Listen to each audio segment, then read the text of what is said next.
it going there, everybody? This is Samuel Fisher from Green Dispensary Marketing with a nice new microphone. Really excited about trying this out today. And I'm here with a new guest. This is Jarell Wall.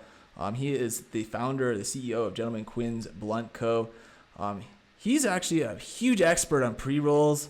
He's one of the bigger brands in the state of Colorado. And I'm really excited to talk with Jarell, learn more about him, kind of his business strategy. How are you doing today, Jarell? I'm doing good, man. Right after the holidays, or I guess depending on when people are listening to this, in between holidays or top of the year. So I definitely appreciate the opportunity to chat. Yeah, well, likewise. I'm really interested to kind of get started. I want to learn more about who Jarell Wall is. And so I was looking at your profile. I saw you had some experience with audio engineering, TV. But how would you describe yourself in your journey as an entrepreneur? Oh, geez. I definitely say I bounced around a lot within my professional career before getting into cannabis. And then I've seen a lot of stages within cannabis, within the industry. But I started out in television professionally, doing a bunch of creative things, starting out in the audio side, sound design, engineering, broadcasting and things like that. And then coming out to Colorado, being more on the creative design side in terms of like graphic design, video production and things like that. So having a full gambit of the world when it comes to, production and stuff like that.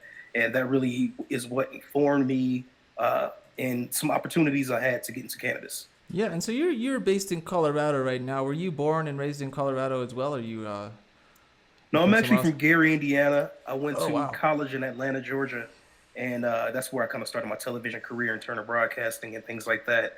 But then I moved to Colorado back in 2014, 2015, kind of at the height of the medical industry, the beginning of recreational, and I really just saw that there was an opportunity to, start something new. I didn't necessarily expect me to start a brand, start a business. I just wanted to be around cannabis, and as it was, you know, the early stages of the progressive, cannabis movement at the time, and I wanted to just be a part of it. I had a bunch of folks that either I went to college with or that I, were friends with from Georgia that ended up moving out here, and I just wanted to be a part of it as much as I could. And so I'm curious, was it the legalization of marijuana that kind of drew you to Colorado, or what? I'm just curious. Why Colorado? So it's a few different things. I actually had a trip out here in 2012 when it first went legal with the medical and the recreational was getting implemented. So I had the opportunity to visit Colorado, and being from on the east side, east coast of the country in the Midwest, we don't really know what's going on in the West Coast unless you actually travel out here. I had a lot of opportunities with cannabis connections to travel the country mostly for free, just to see different places, and Colorado was definitely one of those opportunities. Yeah, well, it's a beautiful place. It's a little on the expensive side with cost of living, let's be honest here, but it's beautiful. Definitely excited for you to be here. But I'm also kind of curious, given your huge experience with TV, audio, and all that stuff, these are pretty valuable skills. Why go into cannabis? Uh, so I had the opportunity. I had a gig in another television company when I first moved here, where I had a lot of like downtime. My hours were from like 4 p.m. to 2 a.m. So obviously you need your hours of sleep in between that, but that'd be daytime sleeping time. So I was young at the time, and I was like, you know what, I'm gonna just try to learn as much of Colorado as I can. So I just had a lot of free time, and I had a buddy who I went to college with. Well, I went to college with his wife. He was a master grower at a dispensary, and he was like, as a part-time gig, I know you want to get to cannabis. How about try to apply for this job? And they basically saw my television experience, and they were like, well, do you want to do marketing for us? I didn't know anything about marketing at the time, but I just said, hey, why not? Why not try it? So they basically had me, working with doing some metric stuff, doing product labels, making magazine ads and things like that. Back when print marketing was like even huger in cannabis, and that was really just my foot into the industry to kind of understand how the system works, how products are actually put on shelves, how they're actually sold, and things like that, and seeing what things were missing in the industry. And it really just it allowed me to kind of see that a lot of my previous skills were really compatible with things that were necessary in the industry in terms of products, selling things, getting folks into the door, making things that are eye catching and stuff like that. So that was really just my introduction to the industry, and my skills really opened the door for that. But then, kind of getting into industry even more, understanding what lack of things were out there, what opportunities were going to present themselves and whatnot. I really thought that a lot of my skills uh, lended themselves really well for the future of what cannabis was going to be. Yeah, there's a lot to unpack there, and so I'm really kind of curious, given your experience, as you said, you jumped into a dispensary essentially, and they said, "Hey, yeah, be our marketing guy," and it kind of actually, on the back end, it does make sense when you think about it. Is like when you're working in TV and that sort of stuff, that maybe a lot of that could translate into cannabis. So would you say that it's had a big impact on you growing and having success with Gentleman Quinn's, your background in TV, kind of transitioning over into marketing and cannabis? That's an interesting question. I never thought it like that because, in some ways I kind of ran away from that career in life. So I haven't really thought necessarily how much they actually melded together, but absolutely, there's a lot of techniques that I took from my time in television that I've implemented within my cannabis brand that has helped us get a lot of visibility with very low marketing, paid marketing and things like that, just based on things that I was able to do myself and my business partners were able to do ourselves and whatnot. So, it was definitely a lot of transferable skills I was able to bring from my television experience, my tech experience, and to plop it on to our cannabis brand. Yeah, and well, now these days you have your own brand. You've been going for what? I think it's 8 years. I saw on your profile 9 years now. Whew, it's about to be 10 years in Long, August. big congrats on that. I'm just over a year here, and so I'm still surviving here, but we're hanging Hey, in there. it's It's like dog years. 1 year seems like 35 years. So congratulations. I remember like when we were first getting started, we get on a tangent here. I was trying to be all professional and whatever. I got this long hair, and I don't even care anymore. It's like whatever. I got tattoos, whatever. It's kind of my tribe. Kind of think of it We that way. need you. Come as you are. We need as many people as we can. Absolutely. Vice versa. And so let's jump into this. And so you started Gentleman Quinn's Blunt Co. And so how did this switch go? And so you got a job working at a dispensary. How did this go into you running your own company? So it's a very interesting story. The same year I started in cannabis is the same year me and my business partners formulated this product and was able to, sell it in that dispensary where we all worked at. I was doing the marketing stuff, some bud tender stuff from here and there. We had another bud tender and then the general manager. So all three of us formulated this product because at the time there really was no branded pre-roll products. Uh, at the time, I tend to tell folks a lot. This was probably the end of the height of medical cannabis and then the beginning of recreational cannabis. So California had a whole different set of things going on. They had way more branded, uh, I guess what they call it, legacy products now. They had way more things like that. But in Colorado, there was really not a lot. Uh, I'd say the edible market was kind of getting more fleshed out, had way more edible SKUs out there. The vape pen, the goo pens, those are like the Depends. biggest selling thing outside of the flower. But when it came to pre rolls, those are really just like throwaway products. If we had extra biomass, we'll just put them in a cone and we'll just sell them.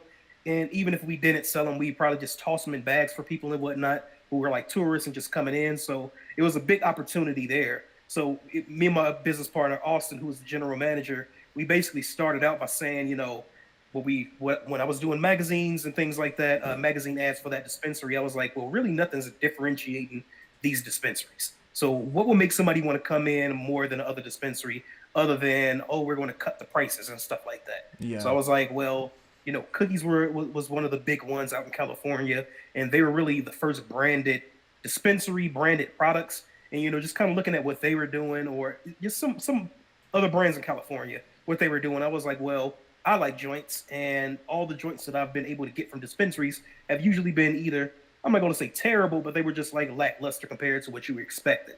The high wasn't great, the tastes weren't great, and it just wasn't a great experience. So essentially, me and Austin, we were like, well, let's try to do a joint product, and trying to figure out the supply chain of packaging and things like that. Early on, I had no idea about, this is before I was an entrepreneur. I didn't know anything about any of those things. Or, I had a small experience in Atlanta, but, by and large, I was just getting new to the idea of how to get packaging, get things compliant and stuff like that. So the joint thing just didn't quite pan out. So we just like let it die on the vine. And then one day, and this is kind of early on in being at that dispensary, what I used to do when I moved to Colorado, I tried to meet as many people as I could because, just a bit of a survival technique. Try to meet as many people, try to get your foot into many places and, get a firm footing in a new city. So at that dispensary, I try to like offer those guys to come out. Let's do a smoke out, meet each other a little bit more. So Austin, and that bud tender, we all went out to a mountaintop in Boulder, and he wanted to roll us a blunt. And when I was in Atlanta, my formative years starting cannabis, the illegal days, we didn't buy that much cannabis, because it was expensive, it was illegal. You bought what you could and you held on to it. So actually smoking a blunt, you often, for me and my friends, we didn't do it because we'd be wasting a lot of weed. Right. So when we did smoke a blunt, it was more of an occasion. It was more of like a celebration. It was more like a big deal. Yeah. So when he offered to roll us blunt, this bud tender, well, you're like, hey, it is an occasion. Why not? And this bud tender was from Colorado, so his experience with cannabis was much different than my experience being from Indiana and being in Georgia, or Austin's experience being from Kansas City. Me and Austin kind of had the same experience where we didn't have a lot of cannabis, so it was an occasion to smoke a blunt. So this bud tender, he rolled a really fat blunt, and he was used to doing this because he's in Colorado where cannabis is abundant. So we see this. Well, initially, Austin sees this and thinks it's a twig and throws it down. But essentially, we picked it back up and we were like, this is a really fat blunt. We haven't seen anything like this. We haven't seen blunts on the menu in Colorado, let alone more than often most joints were 0.5 grams, probably less than that. It was just, again, a throwaway product. So it really wasn't anything that was like an abundantly sized pre-roll.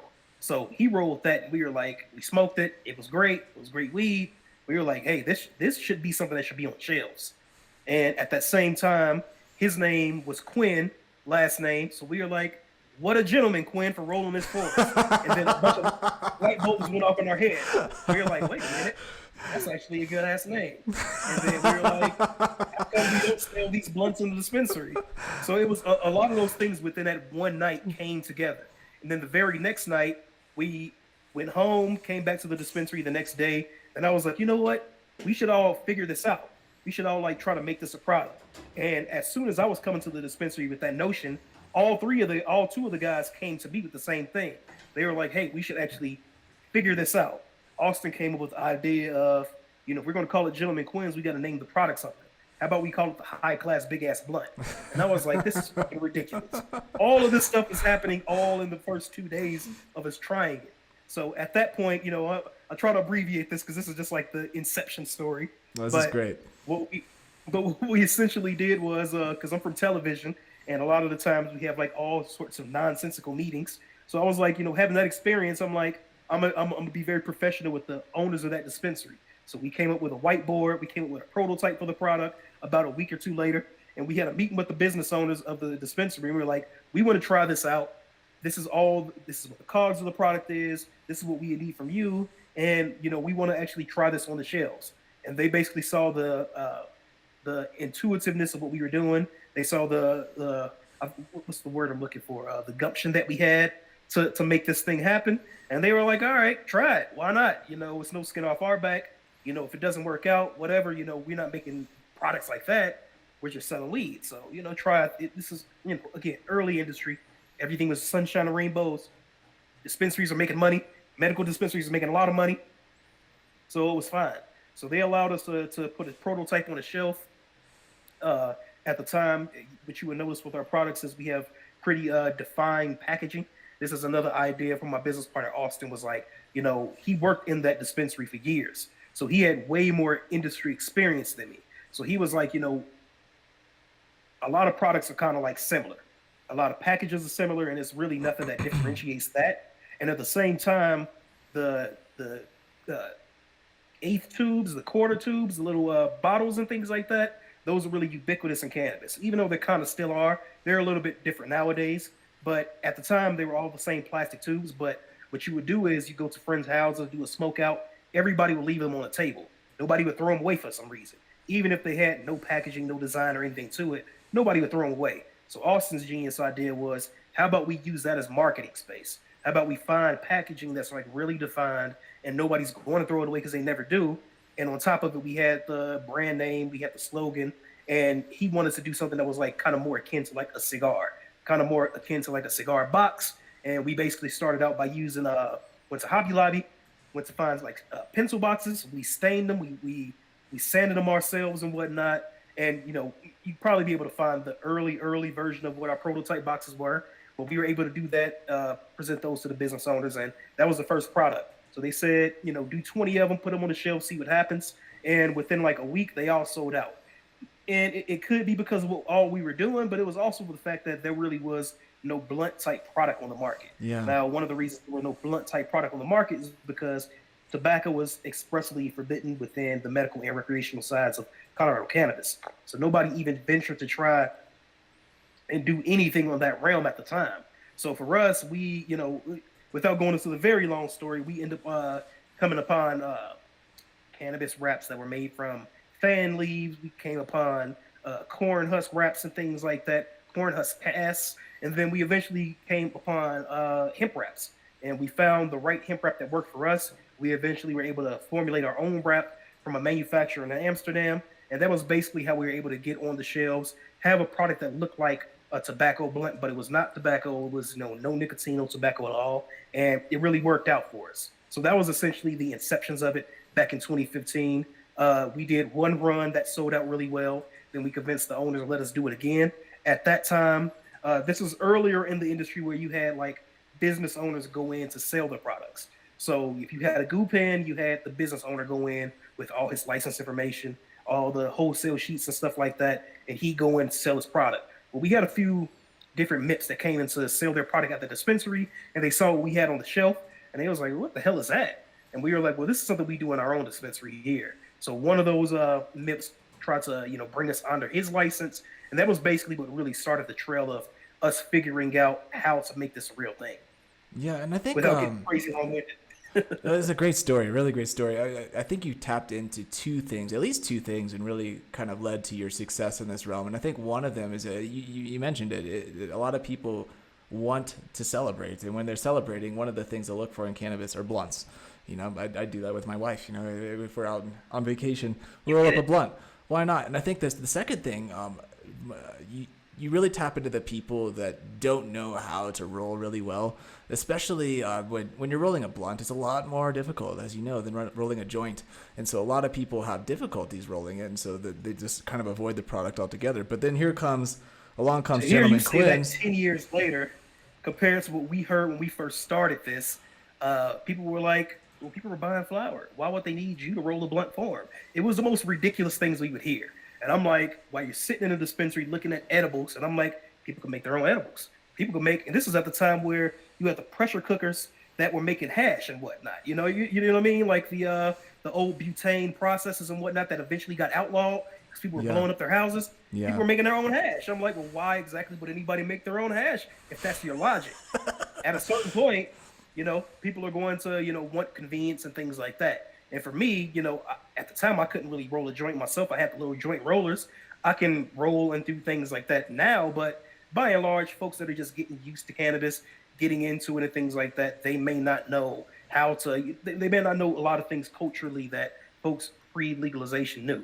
So they didn't know how to roll joints and things like that. And at the time, we were just getting so much resistance for people that just really couldn't fathom a branded pre-roll product. And to kind of see it now, and we tell this to folks, and I'm in my 30s now, so obviously the industry isn't very old, but folks are like, you started one of the first pre-roll products. What are you talking about? And I'm like, yeah, we literally did. We literally did start the mid-premium price pre-rolls and things like that. And the resistance we got early on compared to what you hear now, it makes sense now. But back then, I have so many stories about back then, but I'll let that go. But it's interesting to hear you come to that conclusion today.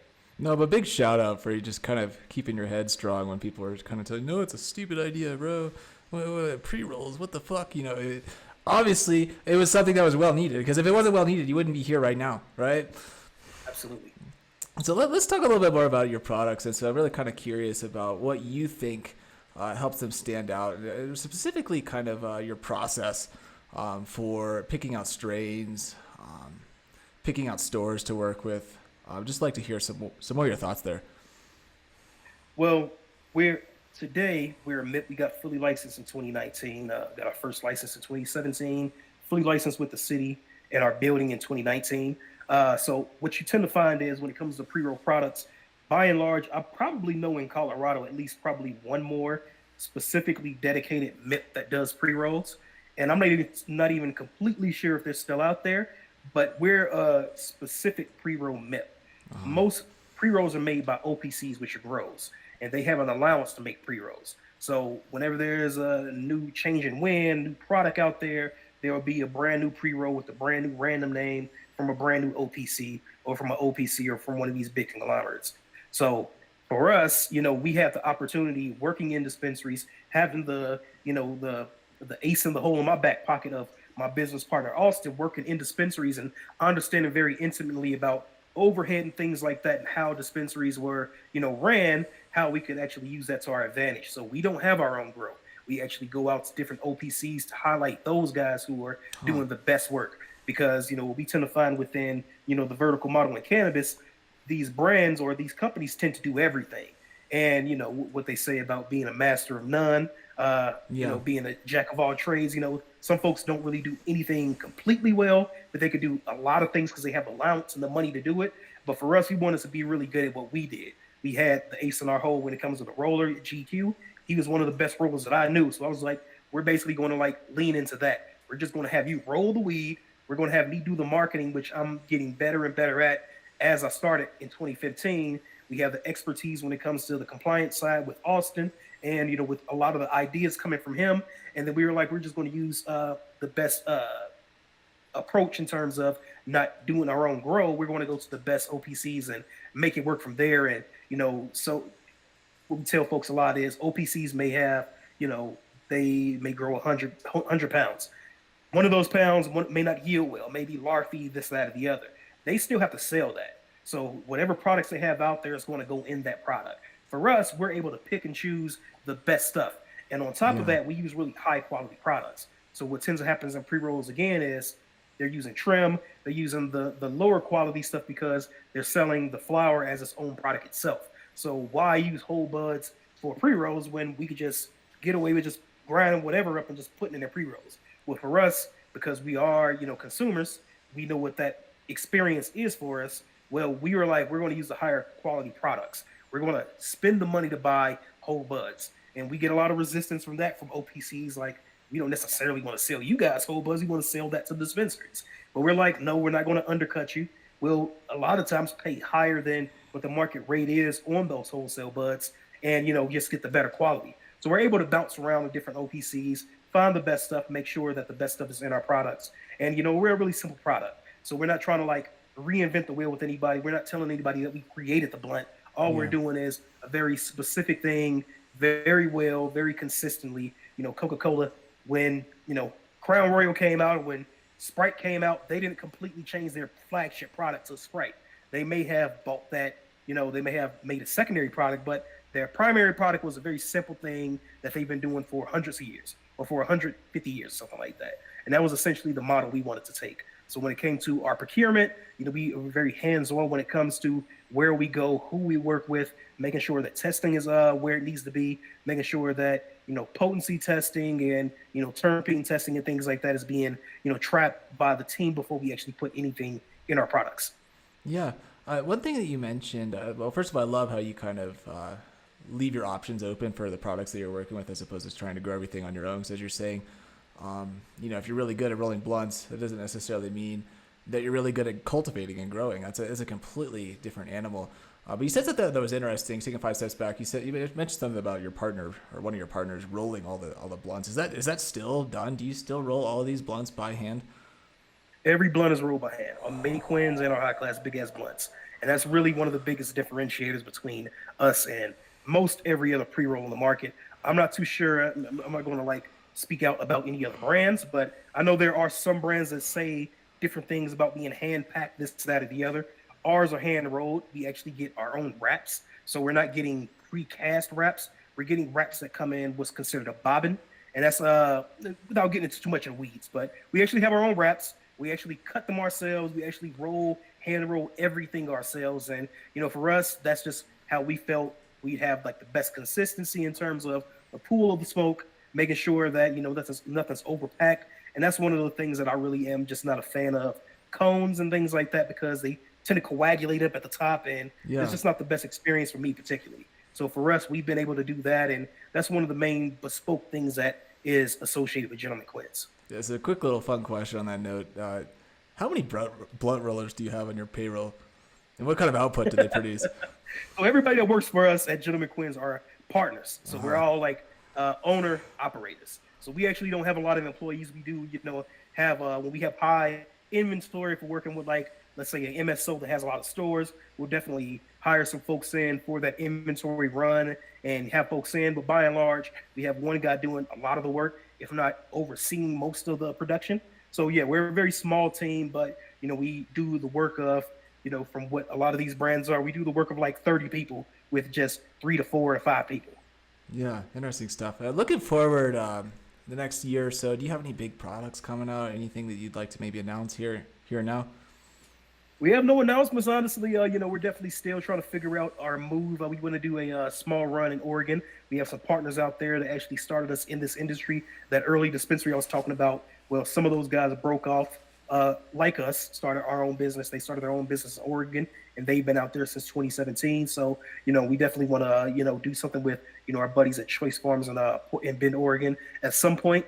But by and large, all we're doing right now is just making sure we have our flag firmly planted in Colorado, letting folks know that the same quality and the same products are going to be here. We're getting new strands here pretty soon, which we switch up strands every quarter. So we're just keeping the flow, keeping doing our thing, and making sure that we're doing it at the highest quality we can. Yeah. Do you have any prospects for entering new states? How's your interstate presence looking like right now? Well, right now, we've had different. It's a it's a little interesting to talk about this, in terms of the vertical brands compared to, independent brands and things that like what we do. So let's say we were talking about Coca-Cola or Pepsi.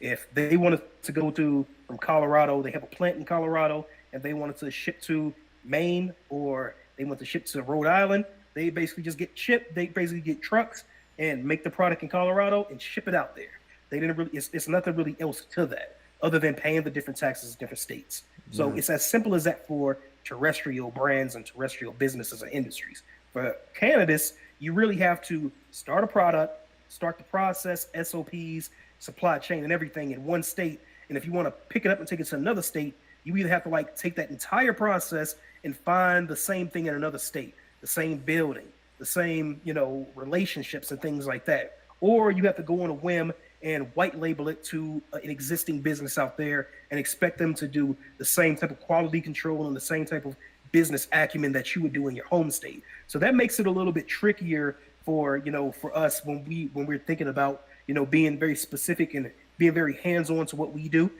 Every product in Gentleman Quiz is touched either by myself or my business partners. So when we're thinking about going to another state and having to have the opportunity of, having someone else do what we're doing, it gets us a little squeamish. So because of that, in a lot of the conversations we've had with Maryland, with New York and New Jersey, and obviously Oregon and Oklahoma, these are things that have been in the past that we've been, entertaining, but we haven't really done so far. Colorado's been able to sustain us, and we're very happy with what we got going on in Colorado, even though you hear the same talking points about oversaturation and, oh, the market's doing A, B, and C. We're very happy with what we have going on here and the processes and the problem solving that we are able to, get done in Colorado, the hardest state. We're fine with it. Now, in terms of, what we want to do in other states, the first place we're going to be looking at is in Oregon because we have established relationships there. But, it takes time and money. So for now, we're just going to do our thing. And whenever that happens, we'll definitely announce it. But, as cannabis is in very peculiar places, coming federally, especially with the new administration coming in or a previous administration that we've already seen what they previously did, we're just going to sit pat and do what we can in Colorado until we can figure some other logistical things out. Yeah, I wanted to talk to you a little bit about legislation, politics. Real quick, before we jump into that, we were just mentioning a lot of domestic trade and the domestic market. I'm kind of curious what your thoughts are on the international market in places like Latin America, Europe, if you're really bullish on a particular location or if you're just kind of hyper-focused in Colorado domestic. I'm focused on everything cannabis. That's really what takes up a lot of my time is just reading a lot of periodicals, being in contact with a lot of law professionals that know what's going on nationwide and globally. And that's one thing you could really credit Canada with being federally legal. They may not have the most dynamic looking packaging, and we talked to folks in Canada that were surprised that pre rolls would actually sell. Another one of those things. Folks out there saying we didn't even think they would sell, but that's becoming one of their fastest growing markets in Canada. But what Canada is able to do is they're able to sell internationally in bulk. They're able to supply Israel, who's doing a lot of some of the research and things like that that's going on in Israel and in Germany. As Germany's figuring out their legalization, Canada's able to sell internationally and things like that, as well as kind of the seed supply chain that's going on in Spain and Latin America and in parts of Africa. There's definitely an appetite for global cannabis to exist. At the moment, things are very slow. Obviously, most of it's because of the war on drugs and the slow-footed situation America does because we kind of built the war on drugs globally, and we haven't quite, released the reins of it quite yet. So we're not quite where we need to be in terms of, America being able to deal with some of those avenues to become a real industry. But, I'm definitely keeping my eye on all of it, for sure. Yeah, it's something to look at maybe in the next 5, 10 years or so, especially if, who knows? Maybe we'll get like a nuclear bomb dropped in the form of national legalization. Who knows? Who knows? But kind of moving forward, I'm curious. I was looking at your LinkedIn profile and I saw that you have a lot of experience kind of working, maybe, shall we say, from the inside on regulations and policy reform. Do you want to talk about that a little bit? Yeah, well, I'll just start by saying, again, without getting into too much of the weeds of how these businesses and supply chains actually work, we do have what's becoming more of a talking point in terms of vertical brands and how that interacts with the larger market, right? So for us as an independent brand who we don't have our own distribution, we have to sell out of every dispensary we can. We don't necessarily have the opportunity to pick and choose other than what doesn't and what does make sense when we have that opportunity, right? So when we first started this off, like I said to you, a lot of pre-rolls were done by OPCs, and a lot of OPCs are owned by vertical brands that have their own stores and things like that. So they make their own products. So what we were doing when we first went recreational, we were definitely being a bit of a disruptor in terms of our pricing, in terms of wholesale pricing, in terms of what we were doing with the hand rolled, what we were doing with the packaging and things like that. It really flew in the face of what a lot of vertical brands were trying to do at the time, and they didn't quite understand it. So because of that, we got a lot of resistance. It took us a very long time to get a firm footing on shelves. So because of that, one of the first things I said was, we got a lot of these emails from the state asking for stakeholders to be a part of regulation talks and things like that. And I'm not even too sure a lot of states do that. But Colorado, for all the faults they may have with making us very regulated in adverse ways, they are very proactive in participation with stakeholders. So I'll definitely give the NED and the state that. So basically, they send these emails out saying, did you want to be a part of rulemaking? Did you want to be a part of these subcommittees and things like that? So the light bulb went off in my head to say, well, we're having resistance with general managers and things like that just aren't even listening to us. So how about we just go over their heads? How about we actually meet the owners and things like that we are assuming is going to these meetings? What we come to find out is a lot of the owners don't go to those meetings. A lot of the owners just hire lawyers, or they hire subsidiaries or proxies to do these meetings for them. And then when things come down the pipeline, they don't know what's going on, and then all hell breaks loose. So that was essentially the inception as to why I started. And I definitely have an affinity for doing things with the government and understanding why things are. If you are a consumer of cannabis and been one before legalization and understand anything when it comes to the war on drugs, you understand that a lot of it was based on hysteria, obviously racism, obviously some parts of capitalism, and obviously some parts of jobs program within the government. So you want to understand how the sausage is made. So for me, I wanted to know how regulations were being done in cannabis, on top of the fact that I wanted to meet owners and whatnot to get my product in the door. So that was essentially why, myself and my business partners wanted to be a part of it. And then what we come to find out is a lot of the folks making a lot of the rules don't really know a lot about cannabis. They really want more input than what they're getting. What they're usually getting is a lot of resistance from industry because folks just are really adverse to dealing with the government. They don't want to pay taxes. They don't want to hear these motherfuckers telling them what they should and shouldn't be doing when the drug was illegal, when the plant was illegal and called, one of the worst drugs in the world. So they don't even want to participate. But what Yeah. I'm coming to understand is at the time, these are just government workers. These are just regular people. These are older people. They don't know anything about cannabis. They want to learn. And it's for the stakeholders and things like that are putting the blood, sweat, and tears into their business to be more proactive to, kind of influence what's going on for the better for the entire industry. Yeah, one thing, one model that I've seen that I liked was in the state of Devon Alexander. What state is that? Vermont. They had a program, a social equity program, which basically opened up doors for people who were most affected by the war on drugs. And so he had a charge for possession, it was like 3 grams or some shit like that. And they actually gave him a special privileges in regards to his delivery business to kind of help him get off the ground a little bit quicker than some other people. But I'm kind of curious what you think, at least in Colorado, what policy reform changes are needed the most here in Colorado? Well, definitely shout out to Devin Alexander. He's definitely an incredible inspiration to a lot of folks that want to do what he did or at least get into the industry. He did a lot of hard work. The same thing with, my buddy Michael Diaz Rivera, who's, kind of our Devin Alexander in Colorado. He's done a lot of the policy work and just making sure that so far it can be a viable thing. A lot of the times we find within social equity programs in other states is it's not really viable. And it comes back to vertical brands and protectionism. Whole different subject. And I'll let, I won't, get too much into the details when it comes to that.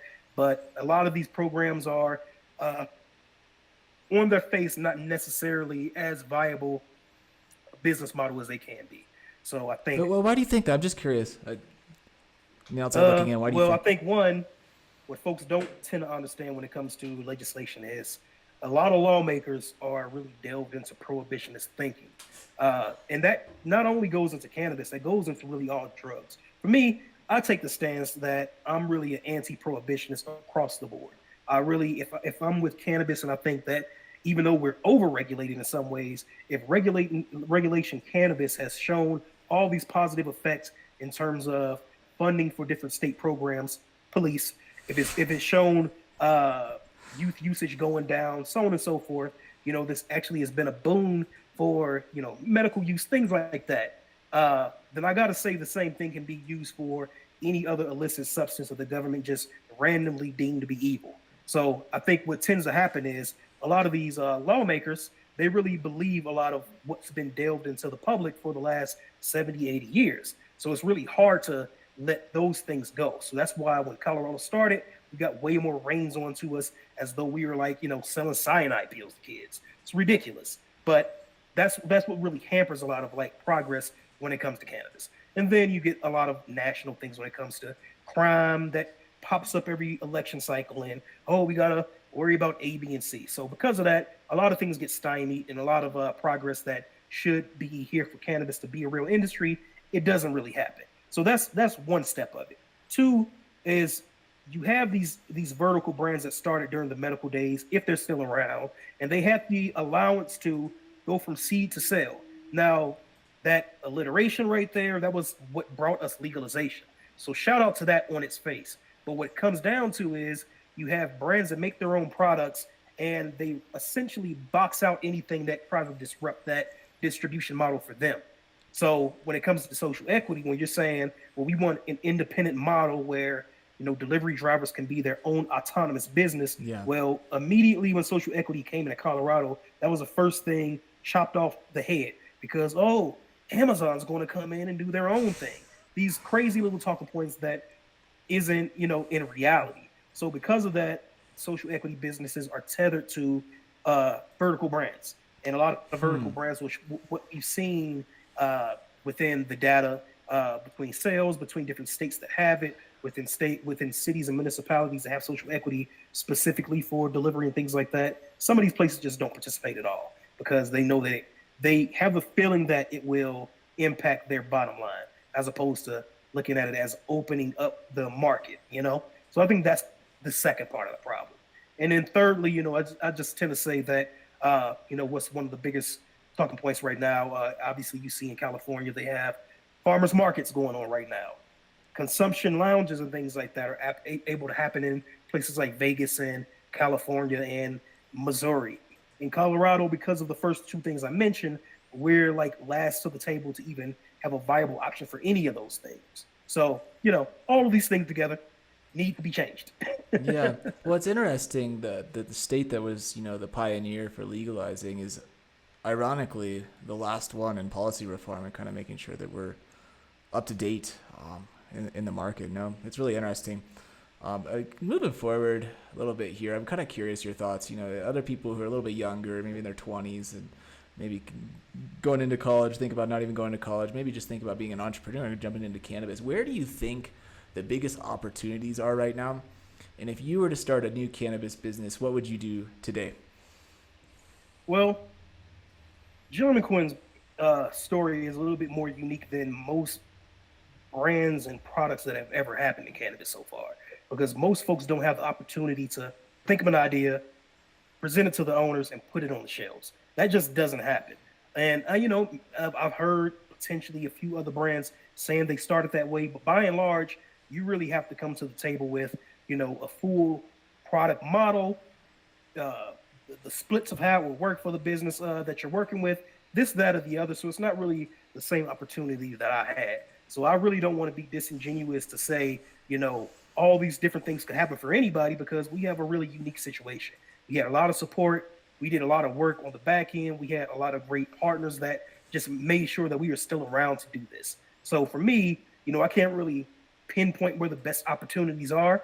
I could just say that we're not more than 10 years into a full industry. Now, when it comes to I'm a big fan of, let's say, Mark Cesario when it comes to Liquid Death, or when it comes to Fawn Weaver of Uncle Nearest whiskey brands. And those are really restrictive industries, the water industry, the water beverage industry. It's really hard to get into that because conglomerates own it. When it comes to the spirits industries, it's really hard to get into that because only a few families own that globally for centuries. So it's really hard to get into these things, but it's not impossible. And at the end of the day, all I can really tell folks is, if you want to start something, do it and don't quit. And at the end of the day, it really has to be something that I didn't necessarily expect Gentleman Quinn's to be like a life's passion of mine. I just saw a need in the industry. I thought that we'd be able to fill it, and then that would be it. But, I feel like this is something that we have to see through. I know different operators in the industry in Colorado and abroad or in other states that really don't have the care to the product that we do. So for me, I feel like this has become a life's passion. This has become, I'm not looking to go back to television or tech anytime soon, especially with the advent of AI taking a lot of those creative jobs. Right. So I'm like, I'm just like, this is something that I'm all in on. So what I tell somebody younger is, you may not have the finances. I didn't have the finances, even though I had a career job and I had some money to get started. We have to get a partner. I had to, convince my business partners that this is a viable thing to put their life's passion into. So it's just something that if you're really serious about it, you really don't have to just dive in and do it. And at the end of the day, the main thing is don't quit, because things change all the time. The industry changes by day. All states may come online, things like that. Things change so often, and you have the opportunity to influence what these changes are. But, don't quit. Just make it happen the best you can. And for us, the brand itself, the products sell. We don't do any infusions. We don't do any hash holes. And shout out to those products because we know a lot of great hash hole and concentrate pre-roll products. But for us, we don't change with the wind or with trends and things like that. And that really speaks to our quality and our consistency. And we've been able to, not change our prices since before COVID at all, point blank. So for us, this is something that hasn't quit on us. It still sells. It still does its thing. It's still growing. We're still getting to different parts of the state. So if the brand itself is not quitting on us, I'm not going to quit on it. So for me, opportunity-wise, whatever you have a passion in, just do it and don't quit. Yeah, great advice. I think I'd love to underline the point that you made about going all in. If there's no plan B, one way or another, you're going to figure it out. I found that out in my own personal experience. Moving forward, we're about to touch an hour here. Let's one more question for you before we kind of do three fun little questions to finish it off. And Moving. again, I appreciate this, man. Oh, likewise. This Folks is that know the industry, Yeah, absolutely. this has been really a really great discussion. Moving forward for pre rolls, the blunt industry. What do you see Gentleman Quinn's doing in the next 5 years? Is it maybe getting bought up by a bigger company? Is it maybe just continuing to release new products? Is it you don't want to tell us? What do you see? I don't want to tell you, I think, when it comes to being bought up by other brands and things like that, I've been in discussions with every one of these big uh, financial vehicles, REIT companies, MSOs, and whatnot that want to come into Colorado. We've had conversations with all of these guys just based on the virtue of us being in the industry as long as we have. And, again, part of me personally, I can't speak for my business partners, but, I think that we're only getting better the longer we're doing this. So I don't want to, relinquish any reins at the moment. I want to see what we can do, where we can go with this, because no one's really doing what we're doing. No one's doing the supply chain and the quality that we're doing, and it's something that I feel like I'm getting better at. So I think there is an opportunity for uh, independent brands and independent businesses to still live as long as they're able to take that sacrifice and not expect any shortcuts to happen before now in legalization.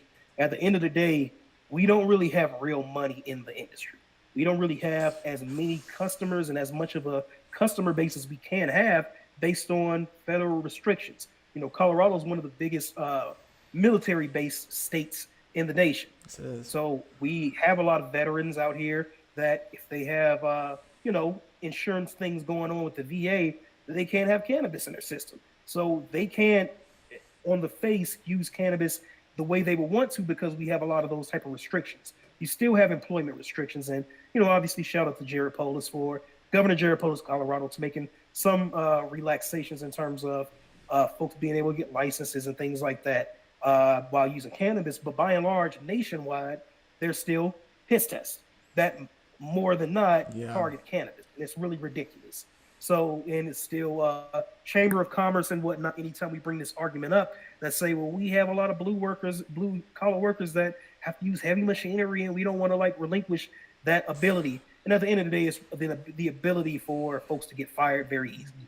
And I think that's bullshit. As somebody that used to be on the working side of things and seeing really easy ways for folks to get fired in the dumbest ways, I'm a big proponent of getting rid of piss tests completely, having other operators speak in unison to the fact that we need to have more customers in the state have the opportunity to try cannabis, because as we're saying that the segmentation is like shrinking, what we're really saying is more states are getting legal around us, and we don't have that opportunity anymore. We don't have New Mexico anymore. Utah went with medical. Nebraska's about to go medical. So we don't have the same opportunities to siphon off these other states. So that seems like we're contracting, but in actuality, we have all we need in Colorado at the moment before legalization to make this work. And I'm a testament of it. So what I'm saying is, between now and 5 years or 15, 30 years, whenever legalization happens, that's when the real money gets in the industry. That's when we're able to actually have real relationships with banks as opposed to only dealing with private equity, which doesn't know anything about cannabis. And, that's part of the problem with the industry right now is dealing with private equity, wanting money and things like that for unreasonable terms. So, I feel like I want us to continue to be operators and being able to be leaders in, the cannabis space, not only in pre-rolls, but just in terms of what's going on, with how we figure this thing out in Colorado, because I think we can. But when it comes to, the larger thing, I would hope that more states would just buck the system and say, we're going to do our own interstate thing. We're going to do a California, Washington State, Oregon interstate pipeline and see if the federal government says anything about it, because they definitely like that 280E money.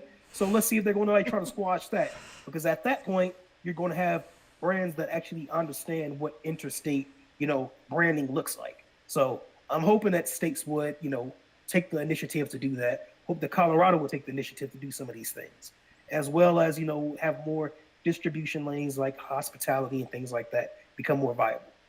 Yeah, really great advice. Once again, this is Jarell Wall. He's the founder of Gentleman Quinn's Blunt Co. Do you have any kind of last words for people maybe who are interested in getting some blunts on their shelves? Maybe if they're in a different state other than Colorado, what would you tell these people? Call Gentleman Quinns. We do it the best. But in terms of other states and things like that, we're definitely interested to hear pitches from other states and other brands as to if they want to, try to bring us on. It just has to make sense. But by and large, if you're in another state and you want to start something like Gentleman Quinns, I'm all for competition. I'm all for making sure that this segment of the industry becomes more respected. The same way the concentrate segment of cannabis is one of the most respected segments of the industry, having so much differentiation, having so much premium pricing, mid-tier pricing, and not really racing to the bottom as other parts of the industry is. So I want cannabis to be the same way. Shout out to all the premium tier pre-rolls that are out there. I want more of that. So if somebody that wants to kind of step into the lane of what we're doing in another state, I would like for you guys not to steal what we're doing, but fuck it. It is what it is. It's capitalism. So we think we could do it better than you. And if you guys think you could do it better than us, that only helps raise all tides. So, figure it out. And, if there's any partnerships opportunities, we're definitely interested. Yeah, great last words there. Great advice. I love your kind of your philosophy with competition too. Of kind of, I'll say this: it's the end of 2024, going into 2025. Every year, at the end of each year, is some new crisis that we have to deal with in terms of because we get our boxes handmade in Nicaragua. So if you see our cigar boxes and things like that, our packaging, it's all hand done as well. So the entire product of Gentleman Quinn's High Class Big Ass Blunt is a handmade product all the way up. So from time to time, if it's the supply chain from getting our wraps from another country, if it comes from the boxes getting into the country and having customs open the boxes and thinking they're going to find cigars and trying to steal them and stuff. We had all those situations at the end of each year over the last few years. This year, we don't have that. This year, we're feeling more comfortable with what we're doing. There's no crises to avert. We're just basically just coasting and doing our thing and feeling more comfortable with the ability that we have right now. So I definitely say, I feel a lot more optimistic. If you saw any more podcasts of me in the previous years, I probably was a lot more like everybody else. Oh, everything's saturated. The sky's falling. Nah, fuck all that noise. We're going to be able to make what we have to do, and we're going to make it happen no matter what. I'm into the problem solving of it all. So it's just like, I feel more optimistic now than I ever have. Absolutely. Love it. Love the advice. Love all the feedback and information that you've had for us. Just 3 more fun questions for you, Jarell, because I respect your time, and I know we're touching upon an hour here. These are fun questions. You don't have to answer them if you don't want to. But I'm curious for this first one. What was the first time you tried cannabis like? What was that experience like? Pass. I don't want to know. I'm just kidding. So I have a few different experiences with my first time with cannabis. So I was, in terms of talking about the foreign drugs and things like that, I was definitely one of those people that really sipped the sauce when I was young. I thought, coming from, I'm from Gary, Indiana, which is like, a Rust Belt town. Used to be a bigger city, had a lot of history with the Industrial Revolution, and now there aren't as many opportunities in the Midwest as it once was. But what I'd say is what was associated with all the bad things that happened in certain communities, you immediately associate them with drugs. And that's what I did when I was younger. So one of my first experiences I like to tell folks is I had a friend in Chicago when I was in college. I came back home. I stayed with her and a few of her roommates and stuff like that. And they were watching this documentary called The Union. And this is one of those early Netflix, when Netflix first started doing streaming. They had these documentaries that were going crazy, and it was called The Union. And it talked about cannabis prohibition, the emperor wearing no clothes, and Jack Herrera, kind of talking points back then. And it really opened my eyes to why things were the way they were in certain communities. A lot of it has to do with joblessness. A lot of it has to do with what the government's not doing in terms of funding things. And it's a lot easier to scapegoat, it's just drugs and folks doing this to themselves and whatnot, as opposed to why the drug was illegal in the first place, what other drugs are legal in terms of tobacco, liquor, all these different things, and how they don't have the same stigma that cannabis does. So for me, watching that documentary was one of my first experiences of turning the switch to say, oh shit, I need to start questioning a lot of things at this point. And that very time period, probably a 3-day period, is when I first tried my first blunt. How'd it go? And I didn't get high from it. I didn't get high because Uh-huh. I didn't know how to smoke. Like that was the first time I smoked a blunt, and I was like, "Oh, this isn't so bad. I'm not getting this. This high thing is not the same what they're talking about. I'm not seeing anything crazy. It would take me probably 2 or 3 more years before I actually learned how to properly smoke to get my first like stone. But that was like the very first experience that I credit to changing my mind about things. Yeah, well, you didn't jump out any windows. You made it out all right. You're a businessman. You got your own business. These days, what's your favorite cannabis product these days? The first thing I'm gonna say is high class big ass blunt. We got some really nice strands right now. One No of my favorite bias in strands at that the question. moment. Just Yeah, one none. of my favorite strands right now is Purple Punch, and we work with cultivation called Legal right now. Legal Denver, one of the foremost cultivations in clean cannabis when it comes to how they procure their product, the sustainability practices and whatnot. And they have great flower. So one of my favorite strains is Purple Punch, and then our second product, the Mini Quinn, which is our miniature version, another high class big ass blunt. One of my favorite strands is Trop Cherry. Outside of our own products, which I'm always say first, I say one of my favorite concentrate brands is called Clutch Extracts. They have some incredible sugar wax, and I did get myself a nice eighth this holiday season, and it was from All Pro Farms. Let me see if I have like what is this? All Pro Farms, Mamma Mia. This is a former athlete that started their own cultivation out here in Southern Colorado, and they have some really good products. So I'm a big fan of theirs as well. Yeah, looking forward to the next 5 years. This is the last question, by the way. What do you think is going to happen in the cannabis industry, in the broader cannabis industry, not just blunts? We're talking about everything nationwide. What do you envision? What does your crystal ball say?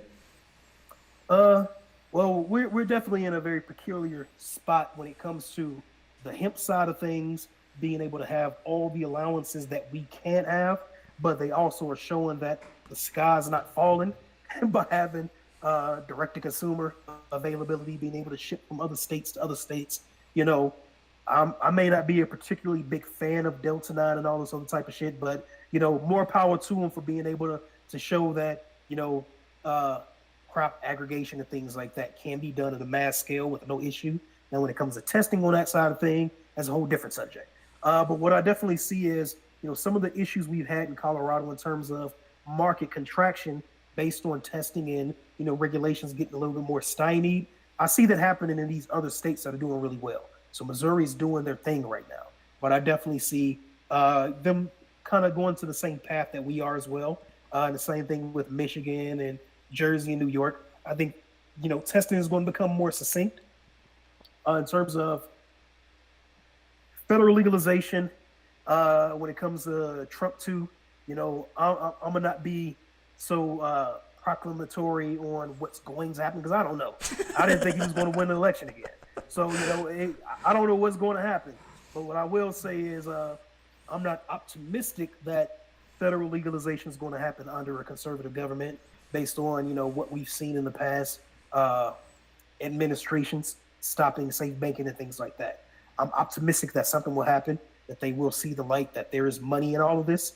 But, we do have a government that likes to cut its nose to spite its face. So I'm not too sure what's going to happen there, but I'm just optimistic.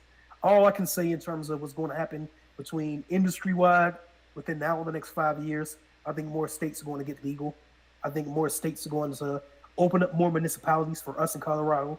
Colorado Springs, one of the second or third largest cities out here, just put on the ballot that they want recreational sales in the city. So there's a lot of cities and municipalities in Colorado that don't have recreational sales. So I think a lot of Yeah. states do that. You have an opportunity to participate and not, but you still get to have your hand in some of the general funds of cannabis, which is a whole different subject.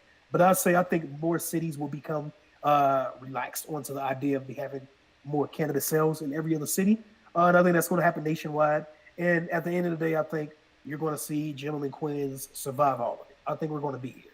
And that's, what my proclamation is between now and the next 5 years. Yeah, I think so too. I think you guys have great products, and you had a great idea from the get go. And one of the, without going on a tangent here, you were one of the leaders in your niche, and I think as a result, you'll always be viewed as a leader. But thanks again. Once again, this is Jarell Wall from Gentleman Quinn's Blunt Co. Definitely check him out. I'll make sure to leave information on him in the video. But wish you lots of success. Thanks for coming on here, sharing some of your knowledge with us. I learned a lot. I'm sure other people listening also learned a lot. I will say, But I know you said you're about a year in of doing this podcast and everything like that. I love the podcast. I really appreciate the opportunity to be in the area of other luminaries in the industry, like a Diane Downey with Rebel Spirit. She's incredible. And just a few other folks that you've had on the podcast. I really appreciate what you're doing, especially highlighting marketing, because it's really the next frontier that needs to have more emphasis, because it's not really just based on weed selling itself. At a certain point, if you want to be the next, Coca-Cola, lollipop brands and things like that, we have to understand that saturation isn't a real thing. It's really, you're going to have to brand yourself out of the differentiation issues between products in your market segment. So I think marketing is going to be the next thing that needs to be highlighted more, and I really appreciate you doing that. So thank you so much for the opportunity. Yeah, absolutely. Definitely wish you tons of success. Thanks again for coming on and staying on for well over your programmed time. So wish you lots of success. I talk a lot, man. I appreciate you, bro. Oh, no, we're all good, man. You have a great day. Happy New Year. Happy holiday season while we're still there, and wish you all the best.